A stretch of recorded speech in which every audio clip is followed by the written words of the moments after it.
Welcome to the Action Network podcast presented by BetMGM. I'm Gilles Gallant. I'm joined by the hardest working man at the Action Network. That is Evan Abrams. He joins me each and every week for the recap show. And we're going to dive into all of the Sunday NFL action for week 12. Brandon Anderson, of course, will join us. He'll have his hot reads later in the show. And Patrick Everson will join us at the end of the show. He's from Vegas Insider. He'll give us an update on how the sportsbooks did this week in Vegas and how they fared for NFL Sunday. But first, Evan, as always, let's talk about Monday Night Football. Bears, Vikings, NFC North matchup.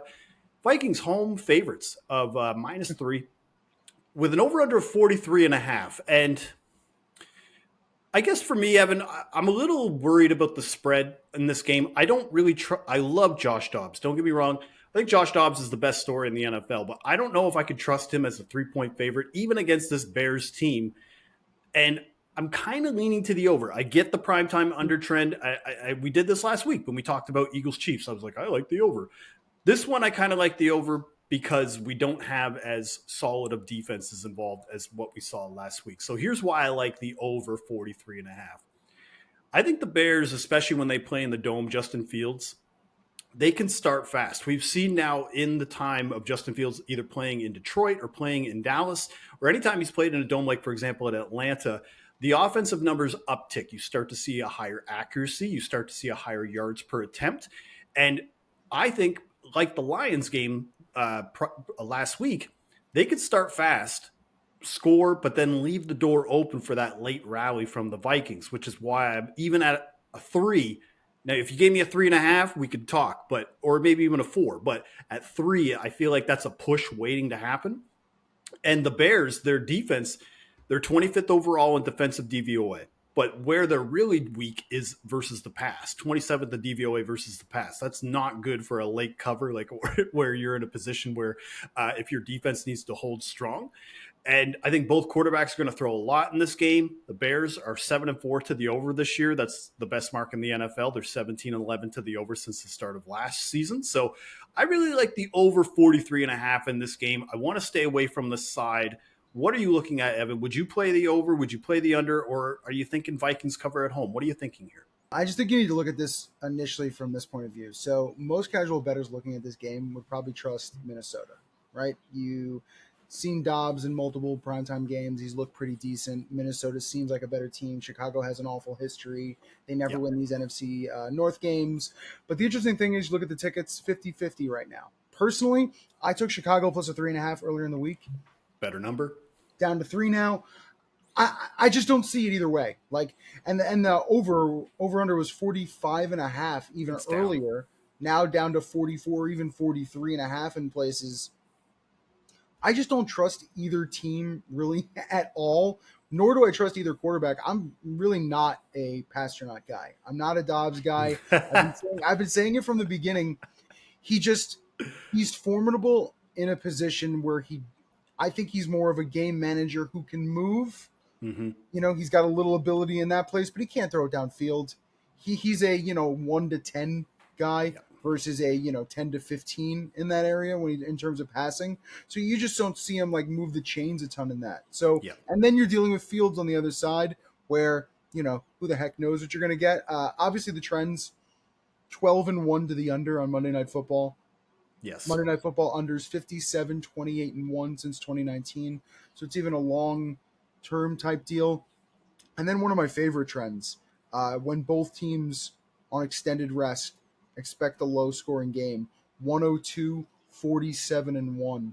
That's 68% since 2018 and 26-5 this season. So crazy numbers there, obviously.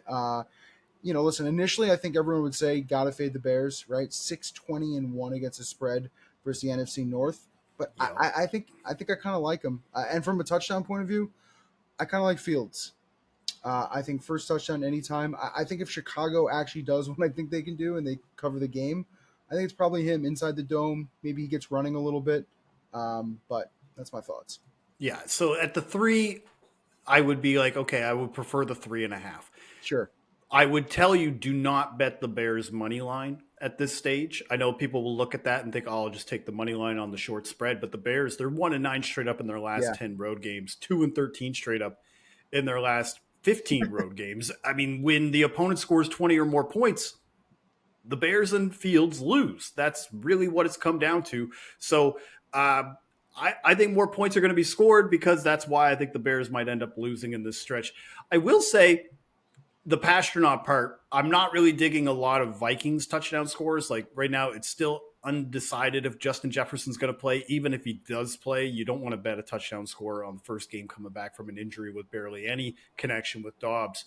But I think Dobbs as a touchdown scorer, just as valuable maybe as Fields. I feel like they're both kind of playing the same game. And That's fair. Dobbs, I mean, he has rushing touchdowns now in 5 straight games. 14 red zone carries this year, which is just a notch below where Josh Allen and Jalen Hurts are when it comes to red zone carries per game. And I think another reason why I like Josh Dobbs is similar to because he can't really make those passes past the 20-yard mark. Well, 2 of his 6 touchdowns this year have been scored outside of the 10-yard line. He's taking off from the 15 to 20-yard line and then scoring. So 2 of the touchdowns have been scored from 1 yard, but all the rest have been scored outside of 10. So that's one of the things about Dobbs and where he's been successful over the last few weeks. Bit of a poor man's Kyler Murray. I mean, Kyler has scored now in 3 straight games. And as I said, I think Dobbs is the best story in football, so I really just can't bet against him at this stage. I will say this, though, Evan. Justin Fields, it shocked me that his interception odds this week are at plus money. So Justin Fields has only had – I track the interception odds for every quarterback. He has only had plus odds once since the start of last year where he became a starter. And it was week 2 versus the Buccaneers, and he had 2 interceptions in that game. In 32 games that Justin Fields has started, he has an interception in 20 of them. That's a 62% hit rate. 10 of 17 road games in that stretch, 58%. Now, the Vikings, they're not exactly a defensive juggernaut, but they do rank top 10 in DVOA in both pass and the rush. And they have a 12.5% pass defended rate, along with a 2.3% interception rate, where that ranks is both around the top 10. And over the Vikings' last 6 games, an opposing quarterback has thrown an interception in 5 of them. The one who didn't was Russell Wilson, and the Vikings dropped 2 would-be interceptions in that game. So I think the interception luck will come back, especially – I just find it really hard to pass on Justin Fields and an interception prop when it's plus money, given his track record of bad ball rate and also just throwing interceptions and just looking like a bad quarterback throwing the ball sometimes. I would never knock him as a runner. Great runner as a quarterback. But throwing the ball, I think we could both agree, both him and Dobbs, it's going to be difficult to see big passes or at least efficient quality passes that we're used to seeing maybe from the top end of quarterbacks in the NFL. All right, so that's Monday Night Football. But now let's dive into Sunday, Evan, where favorites tore it up, 11-3 straight up, and 11-3 against the spread. Favorites now 54-18 straight up since week 8 with a 39-31-2 against the spread record. Can you put into context like 11-3 straight up and 11-3 against the spread for favorites? We talked about this a little bit off air, but can you expand on how historical this could be? Yeah, so we're sitting here watching Sunday Night Football right now. So if the Ravens do cover as favorites and push that to 12-3 against the spread, that would be only the 5th time in the wild card era since 1990 that you've seen 12 favorites cover in a week. And we actually in the Super Bowl era have never seen 13. So the opportunity again sits on the Pasternak and the Vikings as 3-point favorites tomorrow night on Monday Night Football if the Ravens pull cover on Sunday Night Football. Yeah, so 12-3, then could be 13-3 against the spread. Wild run. But again, as you said, just a crazy, if you've been betting underdogs lately, not pretty. Only 18 underdogs winning outright since week 8. Ain't a lot. And another thing that the public loves is overs. And with the recent trend this season of unders now at 104, 73-1 for the season, so 58% of all games have gone under this year. We actually saw an uptick in overs this week for week 12 at 9-5 entering Sunday Night Football to the over. And I think we could thank Thanksgiving for that when we saw, and Black Friday as well, when we saw 4 of those games, all 4 of them go over. Yeah, just a roller coaster. Insane. So overs, unders. But overall, 104, 73-1. And even recently is where the trend kind of takes it to a new level. Most profitable under seasons through 12 weeks since 1990, 2023, 2022, 2021. in that order. So what a ride. And then Yeah. actually watching this Ravens-Chargers games right now, it's worth noting the night unders, primetime unders. So primetime unders 32 and 13, which includes the Thanksgiving games, the international games, basically standalone games this season. And then nighttime 27 and 9. So we'll see if that keeps going tonight. Well, one game, Evan, that we did not have to worry about whether or not the total was going to go over or not was Bills Eagles.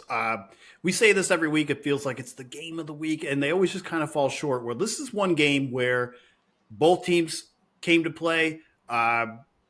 We saw some spotty play at the start from the Eagles, and then we saw them come back late. So the Eagles win 37-34 in overtime. The Eagles do cover as 3-point home favorites. We're going to talk about that more in here in a second with the over-under of 49. And Evan, the Bills now a little bit in disarray. Fall to 7-6. They've lost 3 of their last 4 games, and now they're heading into a bye with the Chiefs on deck. They got to go into Arrowhead and play the Chiefs coming off a bye. The schedule's really brutal. Forgetting just Kansas City, Dallas, Chargers, and those are the next 3 coming up. And as you said, you can't lose any more games. You're not in the NFC either. You're in the AFC. So it's getting really, really late early for Buffalo. Mm-hmm.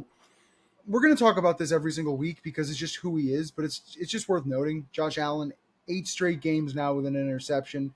He's just that's just what he is as a quarterback. I believe the record is 12. So we're going to have to wait a few more weeks to try to get to that. But last time Josh Allen didn't have a turnover in consecutive regular season starts was in 2020, guys. So this is the quarterback he is. Most interceptions, most fumbles since 2018. But I want to say, watching the game today, I think I learned more about Buffalo than I did about Philly. Yeah. The stat about the Eagles being 4-0 this year when trailing by 10 points or more at any point. We've seen this story before. I was more impressed by Buffalo being in this game based off of all the injuries they've had. And the team, I didn't think they were anymore, but they led most of the game. They were in the game. They were up. They did fall apart, but I did kind of like what I saw from the team overall, if that makes any sense. Absolutely. But I will say that the Bills blew it on multiple levels. Sure.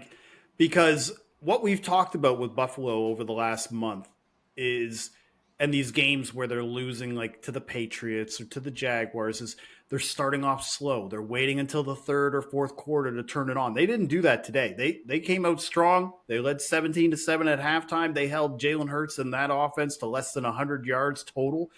They looked great, but the issue is that they were playing bend, don't break type of defense. And when you play that against a team like the Eagles or the Chiefs or the Niners, you can't leave any room for error. You got to be aggressive. That's easy for me to say sitting in my couch, but at the same time, in overtime, the Bills settled for a field goal. Their defense in the second half hadn't stopped the Eagles at all, and they converted multiple 3rd downs in overtime. They had to score a touchdown there because they were just so gassed. They had to get out of there because the attrition was just slowly kicking in, like you said about their defense, because their defense, again, played well, but just as the game was going on, just starting to become weaker and weaker.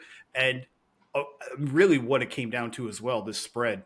Those 2 missed field goals by the Bills. As soon as he missed that second field goal, you knew that was going to play a part in how this spread went down, because there were people out there with 3.5s feeling pretty confident. A lot of people out there, even with 3s, feeling pretty confident with the Bills spread. And they knew when those second field goal got missed, if the Eagles go up by another touchdown, they're going to win by 4. And that's exactly what happened. We thought maybe they would go for another field goal. Maybe they would settle for the tie. Jalen Hurts runs that in. And you know what gets lost in this? That 59-yard field goal in the rain by Jake Elliott might have been the best field goal of the season. Might have been the best field goal that we've seen in just a pressure situation with the rain and the elements. And the fact that he nailed that to send that game to overtime, I thought was a really impressive thing. But this game, for me, Evan, it was the analytics stats crowd versus the old head eye test crowd. Because everybody will look at that Eagles record. They'll say, well, they're 10-1, so they're clearly the better team. Whereas everybody who will look into the stats and see the luck factor and things that we have seen where they're getting outgained in 5 straight games, the Bills were a better team on paper, at least from the statistical data, but still could not pull it out because Josh Allen just kind of still puts himself in these positions where he throws an interception or they're not being as aggressive as they should be in those spots. I don't want to put that all on Allen. I think that might be a little bit of Sean McDermott, who, you can't blame your offensive coordinator for that, right? Like at this point. So I think with this game, what we take away from it, like the Eagles now, they have pretty interesting schedule coming up. They're 10-1, but they've got the 49ers coming up here. Very high profile matchup of that NFC Championship game rematch. And then, of course, they go to Dallas to play the Cowboys, Seahawks, Giants, Cardinals, Giants to end off the year. But those 2 games really are going to determine the rest of the year of whether or not they're going to go 16-1 or 14-3. I think they pretty much have the NFC wrapped up, but tell us a little bit more about what you're thinking for this Eagles-Niners game coming up next week. Yeah, just something fun I looked up. So an obvious thought process one would have when looking at this. So the Eagles are 10-1 now and are currently plus 1.5. So they are home underdogs against the 49ers. So Philly would be the 4th team with a 90% win percentage in game 12 or later to be a home underdog in the last 20 years. Okay? Wow. Now, Oh the craziest thing about that is 2 of those previous 3 home underdogs were because of backup quarterbacks. So that's in a situation where you've got Chad Henne in, or you've got Patrick Mahomes out. It's a situation like that. Only one other time has there been a starter in that spot. So basically, this is a second situation in the last 20 years that the Eagles are in. The other situation where we've had this, Ben Roethlisberger in the 2005 AFC Championship game against the Patriots, which they lost. So this is a truly unique, once in a 2-decade game where you've got a 49er team that's this complete and this good. And Philly was, I believe, -1, -2, and then all of a sudden flipped. So now the Eagles are home dogs and creating a bit of a unique spot. Yeah, I definitely think we're going to see a lot more money coming in on the Eagles as we get closer to that game, where that spread might just become a pick 'em or Niners -1. I think at that stage. So that's the Eagles and Bills game. Let's move on to Jaguars Texans, which also may have had some playoff connotations and trickle down effect as the game went on. But Jaguars do win 24-21 over the Texans, and the total does go under of 48. But the Jaguars do cover as 1.5-point road favorites. And now Trevor Lawrence on the Jaguars are 7-1 straight up in his last 8 starts as a favorite. And I think that's important to note because now when you look at the Jaguars' upcoming schedule and the Texans' upcoming schedule, it's pretty even. But when you look at the Jags' schedule, they're probably only going to be an underdog in one of those games. They've got the Bengals, Browns, Ravens, Bucks, Panthers, Titans. So I think the Ravens is the game where they'll likely be an underdog in that spot. But the rest of those, they're going to be facing backup quarterbacks in the next 2 games. So they're going to be favored, and those should be easier wins, even if as good as the Browns defense is. So the Jaguars, I think, 4-2, if they were to go in that spot, I think that pretty much will lock up the AFC South. I don't think it'll be enough, though, to get the 1 seed in the AFC. Here's a change of fortune for us, though. Like, the Jaguars are front runners now. Like, they are covering as favorites. So weird. But the thing that's so weird about that is entering the season, and I'm gonna get this wrong, but I believe Trevor Lawrence was like 3-7 straight up as a favorite. He was 5 games under 500 in that spot. I blame Urban for that, though. And exactly right. And it completely and utterly flipped on its head. And you're completely right. They've been really, really good, and they've been covering these spreads and these numbers, even on the road, which gets to probably the number of the game for Jacksonville, which is they've now covered 10 straight road/neutral games. That is the longest such streak, not only in Jaguars franchise history, but for any team over the last 20 years. A bunch of teams have done it at 9. No team has done 10 straight. So right now, between London and just going all over the place, Jaguars can't be beat. Their offense is good. Their defense is good. Everything is kind of running together, and Peterson is so logistically well put together and well rounded. I think they're just tough to beat. Now, the thing that's great about this game is also how well put together Houston is, right? We could say all those great things about Jacksonville, and then also on the other side say Houston was also in the game the entire Yeah. time and also could have won, and also all these things says so much about D'Amico, so much about Stroud. You know, I'll say this, right? CJ Stroud was 200 to 1 to an MVP entering week 9. He was 11 to 1 a few hours ago. So he has really entered himself into the conversation. He now has the second most passing yards through 11 starts in history behind just Patrick Mahomes.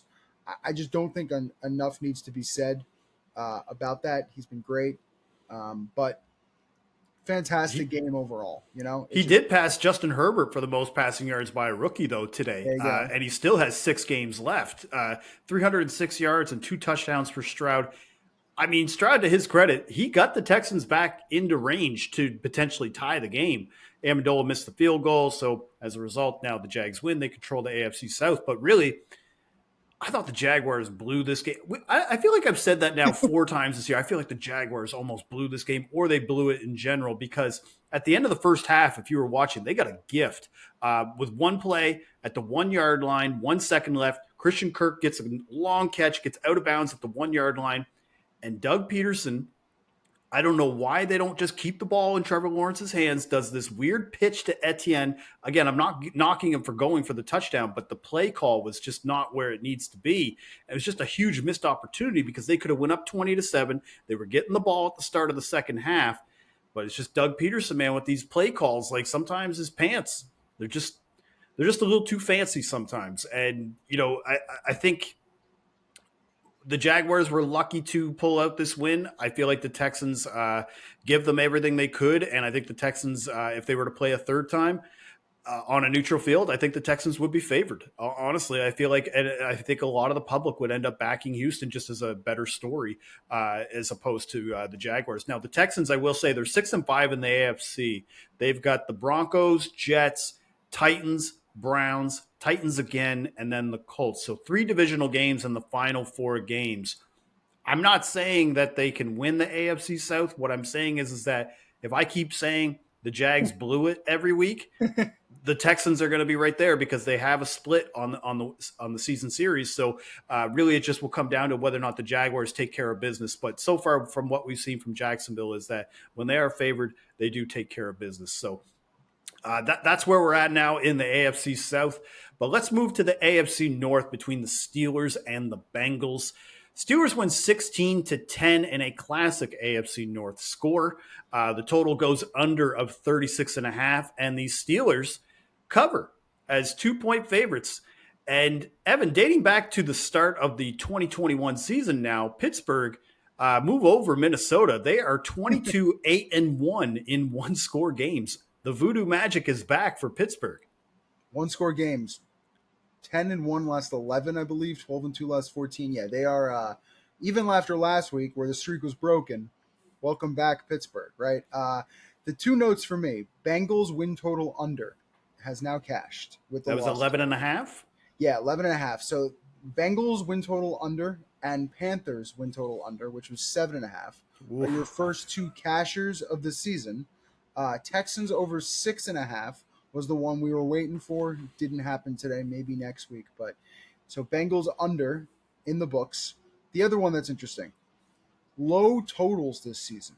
So 3-1 today. Now, what does low total mean? So totals of 37, totals of 37 or less. Okay. Ready for this one? 22-4-1 since 2020. 22-4-1. 38 or less is 32-11-1. Patriots, Giants, Steelers, Bengals, Panthers, Titans, all under 3-0, and then Browns, Broncos went over. So that was their 3-1. But crazy run on these really low total games. So have to see how that works for next week. Yeah, those games too. Even the Broncos game needed a little shenanigans there at the end to even go over. But outside of the first half in this game, this was a comfortable under as well because the Steelers did not have much to worry about. Jake Browning and the Bengals, they were 2-10 on third down. They had no run game at all, and that's been an ongoing issue for Cincy. It's not just Joe Burrow or not. Joe Mixon in this run game just has not got anything going. They only had 25 total rushing yards. And this was actually the first time in 58 games that the Steelers went over 400 yards of offense. And that's one of the things that I wanted to talk about, is because we look at that and we're like, wow, Matt Canada's gone. What a resurgence. And I'm not going to pretend like I'm a Matt Canada apologist here, but Kenny Pickett still looks awful for the most part. Like, the Steelers were 8 for 13 on third down today. 6 of those converted were from the run game. It was not from Kenny Pickett. We get allured sometimes with these deep bombs down the sideline to George Pickens. And there was a nice connection between him and Freiermuth today. I won't deny that. But I'm not ready just to be like, oh, okay, Matt Canada's gone. Here comes the offensive resurgence by the Steelers team. And now that we're looking at the AFC North with that win today, and the Browns, we'll talk about the Browns Broncos later. The Browns did lose. So Browns are 7-4. Steelers are 7-4 in the AFC North. Bengals down to 5-6. Ravens playing the Chargers right now. They're 8-3. They're likely going to win that game to move to 9-3. But right now, the Steelers coming up, they've got the Cardinals, they've got the Patriots, they've got the Colts, and then the Bengals again, and then Seattle, and then Baltimore. The Steelers are going to backdoor their way into the playoffs, Evan. I think we just have to accept it now, that even if we don't like them, they're going to make it there. Yeah, if you didn't like Kenny Pickett against Cincinnati today because you thought they were facing Jake Browning and maybe their defense was in like a bad leverage situation, well, let me tell you, they've got Arizona next week. So I think Kenny's going to look just fine again, and it's going to, kind of piss off people. Arizona's defense stinks. They get no pressure. They made the Rams look unbelievable today. So my guess is it's probably going to look similar, and everyone's going to say, blame Canada, as the people in South Park. South Park, shout out. So that's kind of the situation we're probably going to run into here. The one thing I will say, Tomlin rode unders, kind of a crazy one. Now 82-59 as coach of the Steelers. So usually some good defense in those games. Right. All right. So that's the AFC North. Now it's time for the hot read from our own Brandon Anderson. Brandon, what do you have us looking for early Week 13 lines?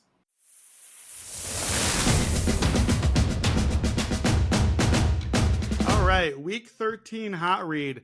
1-1 last week. Hopefully we at least got that Thanksgiving evening push with the CLV on the under. But on the season, hot read still 14-7-1. 67% hit rate. 2 out of every 3 ain't bad. We're going right in on Week 13 to the big game on the slate, the San Francisco 49ers at the Philadelphia Eagles. And what a game this is. We got it last year in the NFC playoffs, but we didn't really get it. All the quarterbacks got hurt.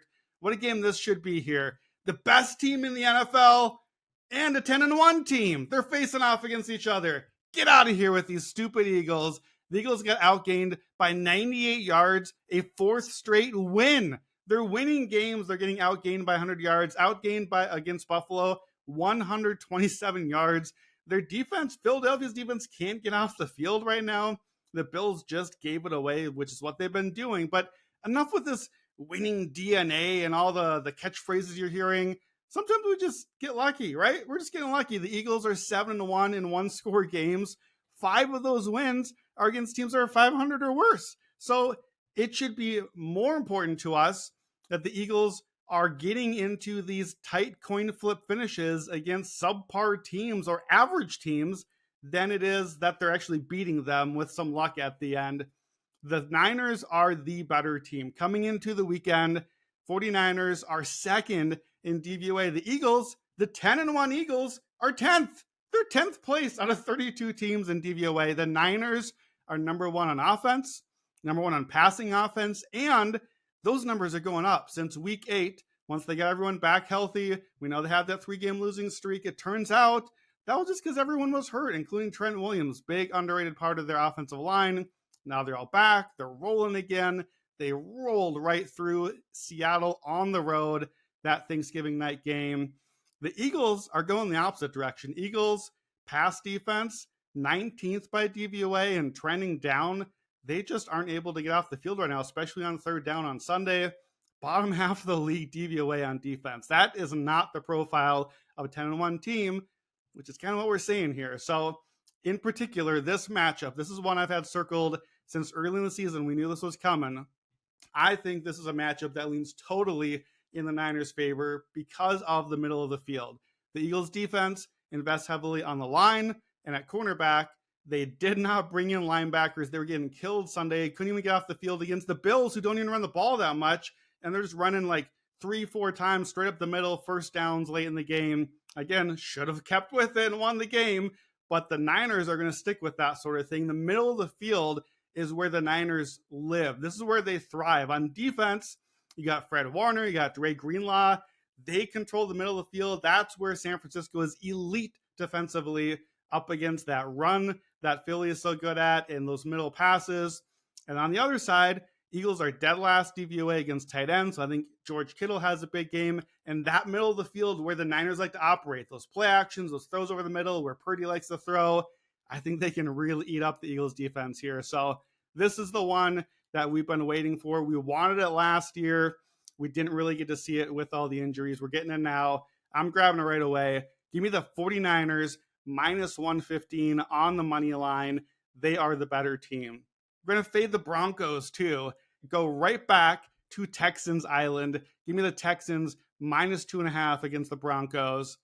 Denver continues to have insane turnover luck. The Browns had 5 fumbles on Sunday, and of course, only recovered 2 of them. Denver is getting these easy points off of that. They've now faced a third-string quarterback 2 weeks in a row. Those 5 wins that they've had, 4 of those are in Denver with the atmosphere there, with the we know how good Denver is at home. Denver is much worse on the road, by offense especially. Their fringe top 10 offense at home. We saw them do a little bit against Cleveland, a tough defense, but they're a bottom 7 defense on the road by DVOA. Now look, these teams are both 6-5. They're tied with the Colts for the 7 seed. So this is basically a playoff game here. What would you do if this was a playoff game? How would you cap it? Let's just keep it simple. How about the better team with the better quarterback, the better coach playing at home, right? It's not that hard. It's minus 2.5. Basically, we're saying these teams are rated about equally, and given the home field advantage, I don't think these teams are rated equally for me. Denver's defense has gotten much better as the season has gone along. Obviously hard to get worse after you give up 70 in a game, but the pass D has been good. I trust CJ Stroud to find some answers, and the pass rush isn't getting home. When Stroud has time, he gets the job done. And the Denver run defense is so bad that even Houston, I think, can run on them a little bit. So Houston's pass defense, that's their weakest spot. We saw Trevor Lawrence get to them on Sunday. I don't think Russell Wilson can do that anymore. And they don't really scare anyone on that side of the ball. So minus 2.5, that's below the key number. You know how that goes. You might get a minus 3 by the time that you grab this. I still like it there. We're probably going to get it above the key number by the end of the week. So I'm grabbing Texans Island now. I don't think these teams are even. I want the home team. I want the better quarterback and the better team. So give me Texans minus 2.5. Week 13 hot reads.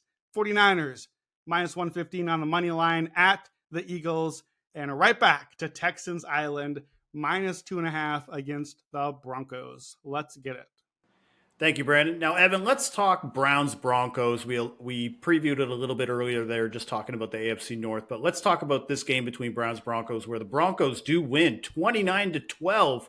And the total of 37.5, as you mentioned earlier, does go over. And the Broncos cover as 1.5-point home favorites against arguably the best defense in the NFL. I don't feel like I'm saying anything hot take here. But the Broncos now, they're 6-5 now. And they've got the Texans, pretty tough matchup, and the Lions, Chargers, Patriots, and Chargers. It's not an easy road to the AFC playoff picture here, but if you had asked me at week 3, after that Broncos-Dolphins game where they gave up 70 points, do you think the Broncos can make the AFC playoffs? I would have asked you to check yourself in rehab for drugs or something, man, because there is no way that I would have thought the Broncos would be able to kind of get to this stage where they are in the season now.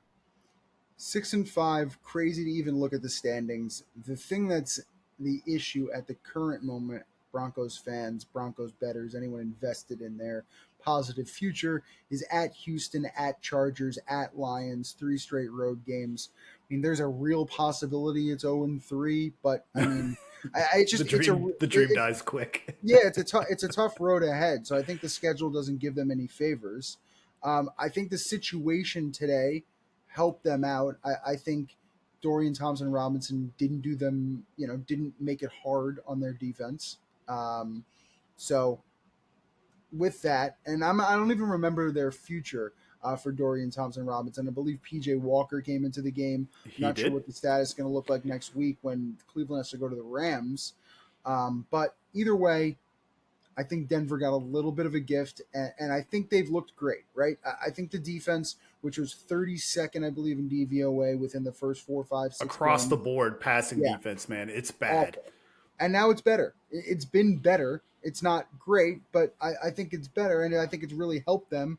But the road gets tough. You get the Texans off a loss. You're going to get the Chargers, who look like they're losing right now, all desperate as ever. So 3 straight road games, not easy. The one stat I will say, not great for Denver. 1-10 right now against a third quarter spread. 8-20 third quarter spread last 2 seasons. So coming out of the locker room has been really, really slow. So maybe something to take advantage of on this road trip for them. Well, the one thing too, and I don't want to knock the Browns too much as far as their defense goes, because there's only so much they can do when they get virtually nothing on offense. Both PJ Walker and Dorian Thompson Robinson combined for 162 passing yards. They were 2 of 14 on third down. But even the Browns defense, just attrition as the game goes.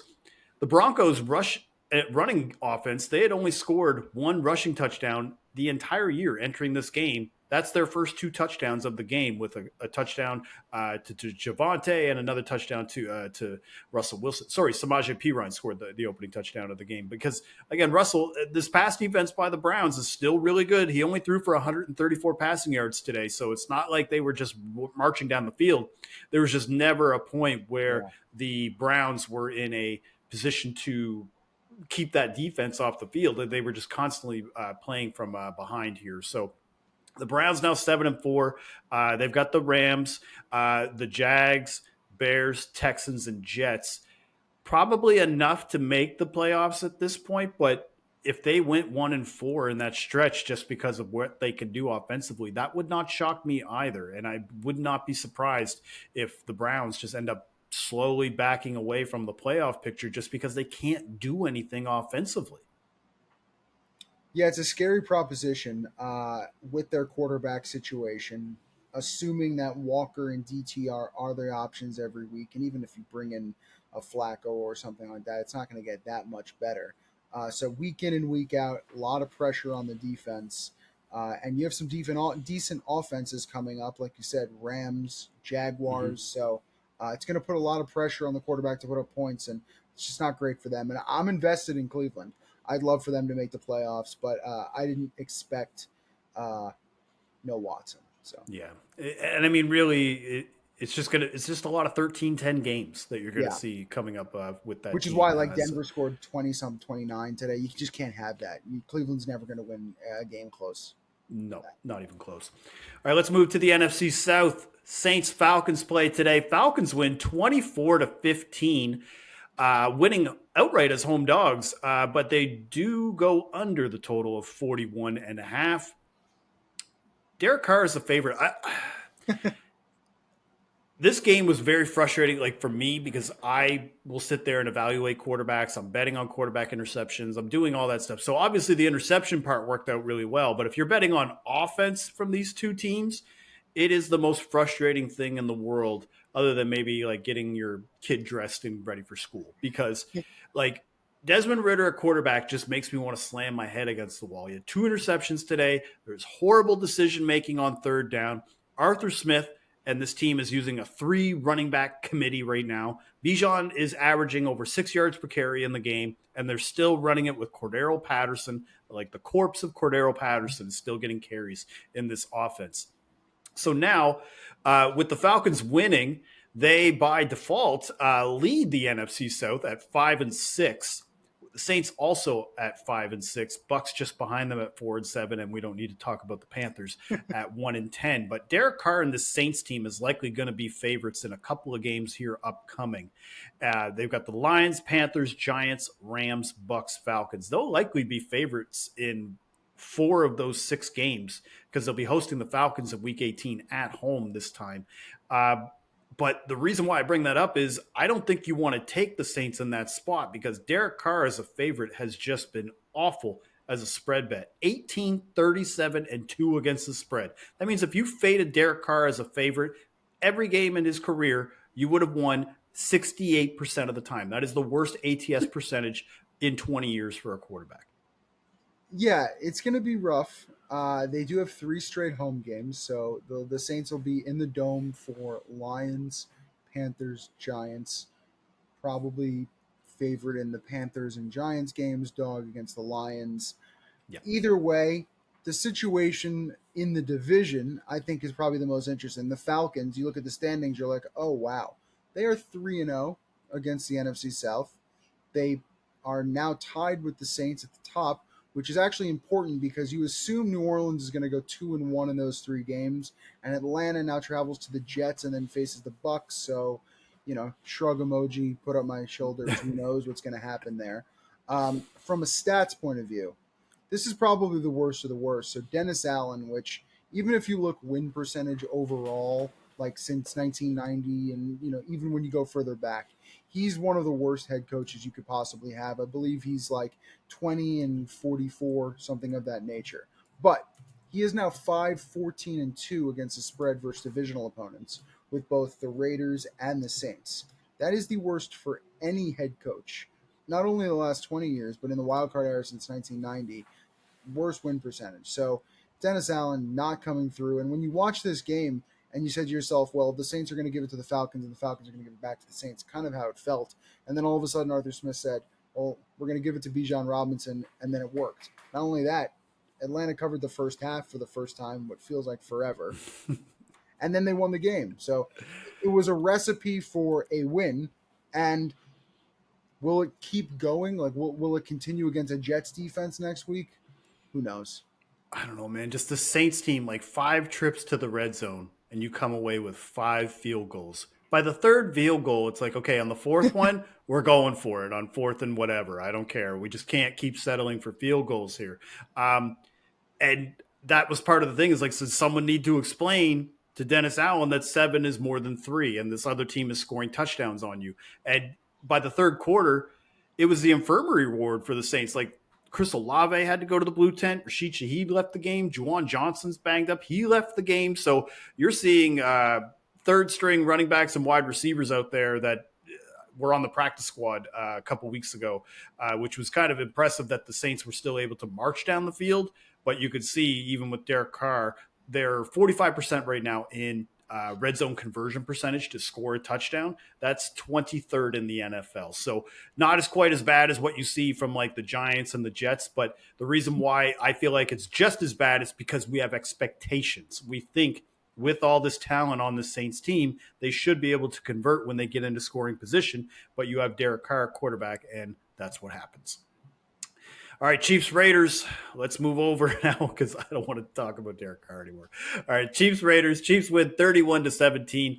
Total of 43 does go over, and the Chiefs, as big favorites, 9-point favorites, do cover and win easily. Now, when I say easily, if you only watched from the 2nd quarter to the 4th quarter, of course it was easy. But the 1st quarter, Raiders came out pretty strong. Punched Chiefs in the mouth right off the hop. They go up by 14. Josh Jacobs has a nice touchdown run. But then I went to the bathroom. I come back. It's 14-7. I go back up to get a drink. It's now tied 14-14. It was that fast of how quickly they scored in the 2nd quarter. But then the Chiefs, they outscored them 17-3 in the 2nd half. Never really had to trail in that spot. They weren't really too worried in the 2nd half. Isaiah Pacheco kind of took over. But an interesting trend about the Chiefs, Evan, is now the Chiefs have now gone under the 2nd half total in all 11 games this season. So if you're live betting and you're looking at the 2nd half and you were to bet their 2nd half total and go under, you would be profitable now in all 11 games this season. It's been absolutely nuts. Now, they've did a little bit more scoring in this game, obviously. I mean, they scored 31 in the end. But even in the fourth quarter, they only put up 10. Wasn't explosive. But yes, you're right. When you watch this game early on, I thought Vegas was going to stay in it. There's still something not completely right with Kansas City's offense. Mm-hmm. I think you saw it early on where you had the Jacobs run and just things didn't, flow right. I think for them on offense, they just don't have enough weapons. And I think, Vegas put some pressure on them, but I think O'Connell wasn't good enough late in the game. Mahomes did his thing. I think the Raiders probably should have covered here. Some crazy stats. So Raiders, 0 penalties and 0 turnovers. When you're +9 at home in that situation, you probably, and 50% on third down, you don't get the cover. Feels a little tough. But here's one for you. So Raiders, teams are 15-2 straight up when no penalties and no turnovers. And not the Raiders today. So tough spot. So the Chiefs now 8-3 in the standings, tied with the Jaguars at 8-3, but obviously would have the tiebreaker based on their win earlier in the season. But upcoming schedule now, they've got the Packers, and then they host the Bills, play the Patriots, and then end the season with Raiders, Bengals, and Chargers. Not really a difficult schedule for the Chiefs, but again, with some of those issues that you were talking about and how offensively how they can stall. Don't want to just pretend like, oh, that's an easy 6-0, because that's one of the things I feel like with this team, they might drop one to maybe the Bills or, maybe the Chargers in week 18 because they already have the 1 seed locked up, like that kind of thing. So I just would be a little cautious of whether or not I would feel great about if I had Chiefs for number 1 seed in the AFC right now. So just leaving that there. And then the Raiders, they're 5-7 now. I'm not going to cross them off because anything can happen, but looking at their upcoming schedule, it's not good. So offensively, they still are not clicking with Devontae Adams and Aiden O'Connell yet. So I think at this stage, let's call them a write-off, not just a cross-off. We'll just write them off, but we're not going to cross them off the list yet. One thing I will say, yeah, that's Casey's in Green Bay next week. Mm-hmm. That is Sunday Night Football. That 7 is disappearing. I kind of like that for Green Bay. So obviously, late podcast right now, depending on the timing. But I really do think that 7's disappearing. So we'll see if you get it. Ooh, hot read by Evan. Watch out, Brandon. He's going to take your job. All right, Bucs Colts. Colts win 27-20. Total does go over a 45, and the Colts do cover as 3-point home favorites. Colts are now 6-5. They've won 3 straight games. And their upcoming schedule, they've got the Titans, the Bengals, Steelers, Falcons, Raiders, Texans. When you look at this upcoming slate, Evan, sure, and you only see really the Texans as maybe the most formidable team that they would have to face the rest of the way. Am I taking crazy pills and thinking that the Colts are a low-key sleeper to make the playoffs in the AFC? Because entering this week, they were plus odds to make the playoffs at most sports books. But if the playoffs started today, they'd be the 7th seed in the AFC. Here's my thing. I have a blind spot, and I know I do, but it's okay because I could admit it. I just don't have faith in Gardner Minshew. No, that's fine. And the thing that's funny is I even remember earlier in the season, I loved Anthony Richardson. I thought what he brought to the table was dynamic. I thought he made the Colts a better team with him in versus Minshew, and I still believe that to this day. But obviously, I'm wrong on some level because the Colts are 6-5, and I would probably guess they would probably lose some of these games with Richardson versus Minshew's experience, I guess. So clearly have a blind spot. So going forward, something needs to be adjusted in my process here. Now, they're at Tennessee and at Cincinnati the next 2 weeks. Oh, lucky them, not facing Tannehill and not facing Burrow. But I'm not sure. I don't think I'm going to be able to change my process too much in how I think Minshew is turnover prone. But the thing that I have to really start believing is Indy puts up points, right? They're 7-4 to the over, tied for the best in the NFL. They're 9-2 team total over. They had that streak of 20 and I believe 20 plus points in all those games. So Indy scores. No matter who's at quarterback, no matter what's going on, they figure out a way to put points on the board. And their run game is coming back. Like, that's the thing too. If Jonathan Taylor is healthy, you can kind of hide maybe some of those issues with Gardner Minshew. I mean, Minshew has 4 rushing touchdowns himself this year. He ran for 1 today as well. Yeah. But what was funny is when I wrote this down, because I wrote this at halftime when they were up by, like 2 scores on the Bucs. And then Gardner Minshew immediately throws an interception. I'm like, yeah, scrap that. I don't know if I want to talk. I was like, I don't know. But their defense has actually played really well. Is like over the last 3 games, they've only given up 39 points. And that was a real sore spot for them, especially in the secondary, that they were just hemorrhaging points via the pass, right? So definitely we'll see where this goes. But again, the Colts, a little frisky, especially if they're able to lean on Jonathan Taylor. They're not going to have any home games or anything in the playoffs, but I feel like with a run game like that, and if their defense shows up, they could at least give a team a go in the opening round of the playoffs. So, all right, let's run through these final 3 games. They were all pretty much blowouts. Rams-Cardinals. Rams win 37-14. Total goes over. Rams win easily as 2.5-point home favorites, and nothing really shocking out of this one. I mean, when Stafford has time, he looks like the best quarterback in the NFL. And when he doesn't, like I said last week, he looks like the old man who fell on the sidewalk. Like, that's really what happens. 4 passing touchdowns. Kyler Murray did rush for another touchdown today, too. 3 straight weeks of hitting a touchdown bet over plus 200. So keep an eye out for that with Kyler Murray. All right, Panthers-Titans. Titans win 17-10. The total goes under of 36. Titans do cover as 3.5-point home favorites. Panthers now 1-10 straight up this year, and they, along with Frank Reich, depending on your POV, continue to either be a cash cow by fading them, or you are hemorrhaging money by the week if you bet on them, because dating back to last season, Frank Reich coached teams are 2-10-1 against the spread. That's over their last 13 games that he has coached. And now the Panthers entered today as odds-on favorites to have the worst record in the NFL. That market has yet to reopen, but I can't imagine with their upcoming schedule, the Panthers will win maybe more than 1 game. So we're probably looking at a 2-15 Panthers team that will then yield that first overall pick to the Bears, depending on how the rest of this Patriots season goes. Patriots-Giants. Giants win 10-7.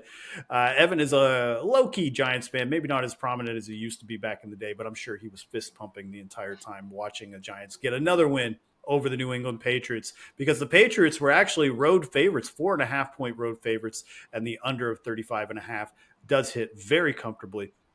Now, Evan, you were on this from the start of the season. The Pats fall to 2-9 in the standings. The Cardinals are 2-10, and the Panthers are 1-10. So that's the 3-way race right now for the first overall pick. But I said this to my buddies watching this game, and I thought that this was actually a masterstroke by Bill Belichick, because this is somebody who knows the history of the game, knows what's a good quarterback, what's a bad quarterback. He knows how bad Mac Jones is. There's no way that he doesn't know what Mac Jones can and can't do. He's seen the film. And he puts Mac out there all week. We didn't know who was going to be the starting quarterback, if it was going to be him or Zappi. He put Mac out there knowing it's going to go bad. And then when it blows up in everybody's faces, he's got plausible deniability to say, look, I put Mac out there, didn't work out, but then also simultaneously enabling the tank by switching quarterbacks at halftime, switching quarterbacks for the game-winning drive. For me, dude, this is the low-key tank of tanks, and honestly, I'm kind of impressed by the Patriots for doing that. I didn't think it could get any worse. They missed the field goal to tie it up, but yeah, this is just this is chess. This isn't checkers, man. This is what they're doing right now, and it's a tank job that's low-key stealth. I mean, they have no other options.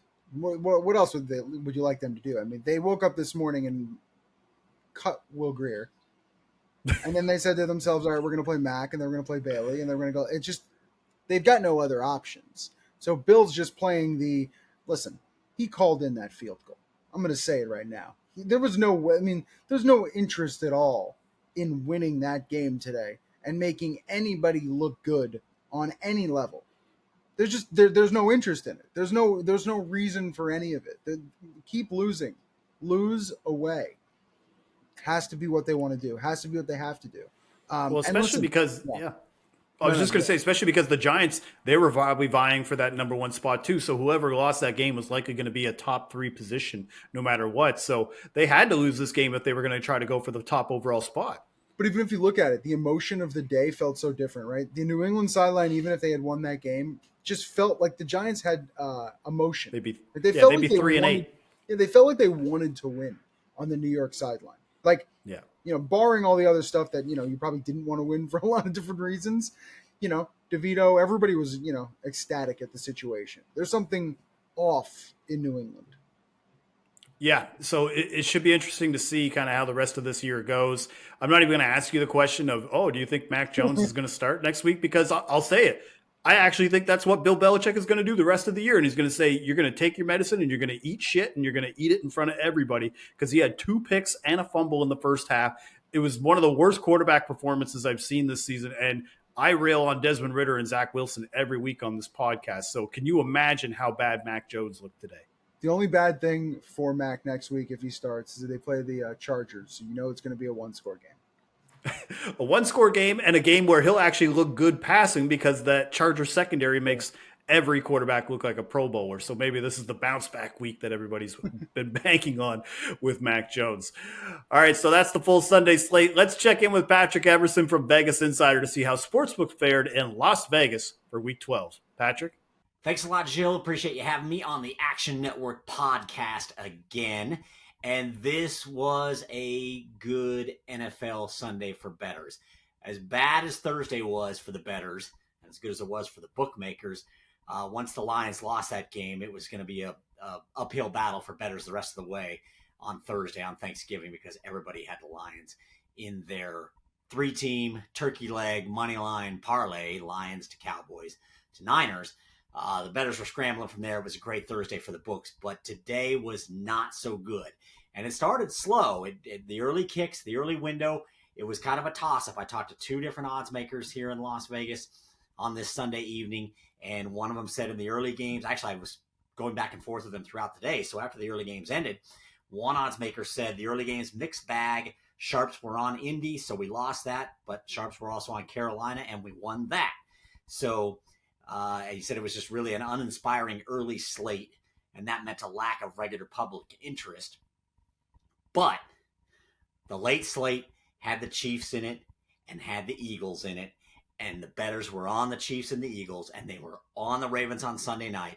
And even though it was a little back and forth, another odds maker said we eked out a small win in those early games. The 6 sides we needed, they went 3-3. The 4 totals they needed, they went 2-2. So now it's all going into these later games, and you've got very popular teams, very public teams in the Chiefs and the Eagles. And then, of course, on Sunday night, the Ravens. All 3 of those teams won and covered. I think the Eagles' closing number was 2.5, so they just did get there. And all 3 were certainly in the money line parlays and so forth. So it went downhill quickly for the odds makers and went uphill, went very good, very positive for the bettors. One odds maker said after the late window of kicks heading into the Sunday night game, he said Bills-Eagles game, not good. Kansas City, really not good. And perhaps surprising, he said Rams probably the worst of all. The Rams running over the Cardinals. There was apparently a lot of interest in the Rams today, at least out here in Las Vegas. And he termed it a bloodbath. He said it was just a very bad late slate of games. And then it got worse with the Ravens winning and covering. The way he put it after that was he thinks he was noting another closing favorite to cover. He said that is as bad as that's as bad a Sunday as you can have. So it was definitely bad behind the counter and great on this side of the counter. The public bettors definitely had a good day with a very strong finishing kick in the late window with the Chiefs and Eagles, and in the Sunday nighter with the Ravens. And again, one odds maker noted parlays, teasers especially did well. People were weighing in on those. Not a lot of these games were really teasable for the favorites because there was low numbers, but the Chiefs certainly a teasable game, no question, and did get teased. Now, looking ahead to the Monday night game, I should add from BetMGM specifically here, Scott Shelton at BetMGM Nevada said of today, he was very succinct, we got crushed. That's from Scott Shelton, BetMGM Nevada. We got crushed today, he said. And in looking at actually some of BetMGM's numbers on today's games, you can kind of tell why. The most bet teams by spread ticket count: Eagles, Ravens, Steelers, all three win and cover. Eagles, Ravens particularly key because the Eagles, Ravens were keyed in a lot of money line parlays and such. I don't think a lot of people were putting a lot of faith in the Steelers to do that, but they were there.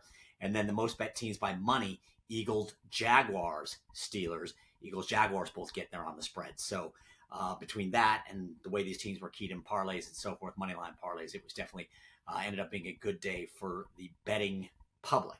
Now, looking to the Monday night game, which isn't really an exhilarating matchup with the Bears and the Vikings. The Vikings trying to rebound after getting beat last week, and the Bears just not that good. This game earlier Sunday at BetMGM, so kind of going into Monday, when most of the money is going to show up on this game. People don't really turn their attention to Monday night unless it's a really good matchup like last week. They don't really turn their attention to Monday night until you get through the Sunday slate.